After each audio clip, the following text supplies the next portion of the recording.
Hey tech heads, Fina here. I'm sure by now you've noticed the new EV blockbuster that's going to once again help clear the waters in the EV world. Perhaps even better than the MG4. So the new Volvo EX30 has some pretty surprising basic specs. And Volvo just said, let's just roll it out and you can already order it online. Now, delivery times are only 6 months or so, which I would say is pretty impressive for a newbie, isn't it? So let's take a closer look at what this bad boy is all about. Now, as usual, I first want to remind you to please do like, share, comment, and subscribe if you do enjoy our content. Thanks a lot.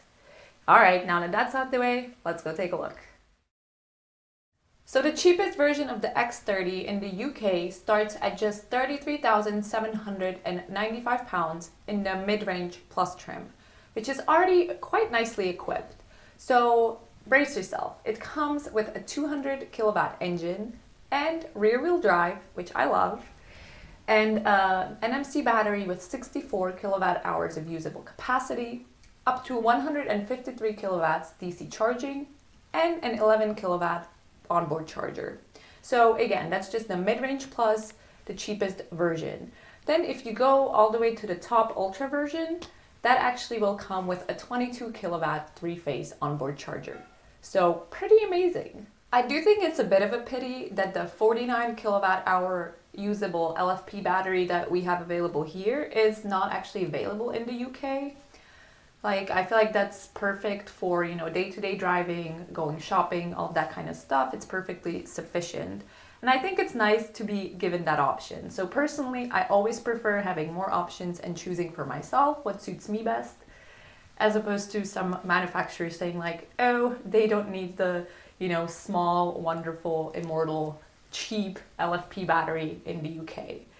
And overall, I would just say that this, rolling out of different gears and different specs for different markets, can it just stop already? Because it seems like it's just unnecessarily costly, really confusing, and at the end of the day, the customer really only gets fewer choices and it's just worse off. So can we just all get the same options everywhere, please? And let us make the choice? So originally, I just wanted to quickly introduce the basic version, but I can't help myself, because for £42,045, you could get the dual motor version in the Ultra, which has 315 kilowatts of power and goes 0 to 100 kilometers per hour in just 3.6 seconds. I mean, wow, that's incredible, and that will get you out of town real fast.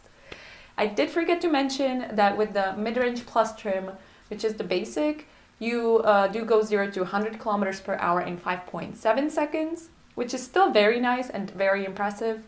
But come on, 3.6, that's just amazing. Also with the Ultra, you get automatic parking, both in possible and impossible places. So I would definitely love that. But now it's not all rosy. So for example, the Volvo EX30 does not have any display in front of the steering wheel. Not even a head-up display, which I think is a bit of a shame. So all of the information will be on the central display. The speed does display in the middle of that, so it's a bit more visually pleasing. Maybe I would get used to it eventually. But it's definitely one of those things that at first glance you're like, why is that not there? Now, did you know that Smart #1 is built on the same platform? And do you think that has a display in front of the steering wheel? Okay, also that's just a nice run-through introduction to the Volvo EX30. So tell me, what do you guys think about it? Personally, I think this car is looking quite interesting. And we actually did cast a community poll where we asked if you would trade in your MG4 for the Volvo EX30. And 44% of the people who voted have already said that yes, you would. Now, 19% are still undecided, and the rest are sticking with the MG4. So if you haven't cast a vote already, please do head over to our community page. Let us know what you think about it.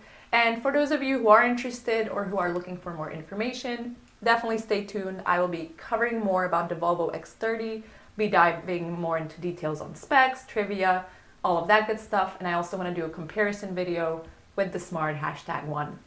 So thanks for coming by and, do all of that good comment, subscribing stuff if you feel so inclined.